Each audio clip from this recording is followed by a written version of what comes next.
కుంభకోణాలకు Congress care of address గా మారిందని మాజీ మంత్రి హరీష్ రావు విమర్శించారు. హెచ్ఐఎల్టీపీ పేరిట 10,000 ఎకరాల దోపిడీకి కుట్ర చేస్తుందని ఆరోపించారు. ప్రభుత్వ భూములు అమ్ముకుంటే ఎలా అని మాట్లాడిన రేవంత్ ఇప్పుడు అదే పని చేస్తున్నారని అన్నారు. 5 లక్షల కోట్ల విలువైన భూమిని 4-5 వేల కోట్లకే ఎందుకు అమ్ముతున్నారని ప్రశ్నించారు. ప్రభుత్వ ఖజానాకు తీరని నష్టం చేస్తున్నారని మండిపడ్డారు.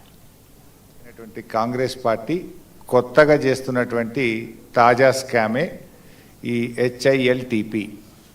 నిజంగా చెప్పాలంటే ఇది Hyderabad industrial land transformation policy కాదు, Hyderabad industrial lands looting policy.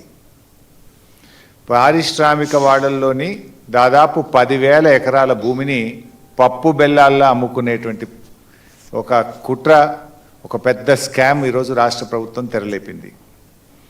అధికారంలో వచ్చినాటి నుంచి కూడా రేవంత్ రెడ్డి గారి ప్రభుత్వం అడ్డగోలు దోపిడీ మీదనే దృష్టి పెట్టింది. గతంలో ఇదే రేవంత్ రెడ్డి గారు ఏమన్నారు, ఆనాడు బీఆర్ఎస్ ప్రభుత్వము ప్రభుత్వ అవసరాలను గుర్తుంచుకొని అక్కడో ఇక్కడో నిరుపయోగమైనటువంటి భూములను ఈ రాష్ట్రం యొక్క ప్రజల అవసరాల కోసం మేము అమ్మితే ఆ రోజు అడ్డగోలుగా మాట్లాడినాడు. మరి ఆనాడేమో భూములు అమ్మద్దు అని ఇదే రేవంత్ రెడ్డి శుద్ధపూస లెక్క మాటలు మాట్లాడాడు.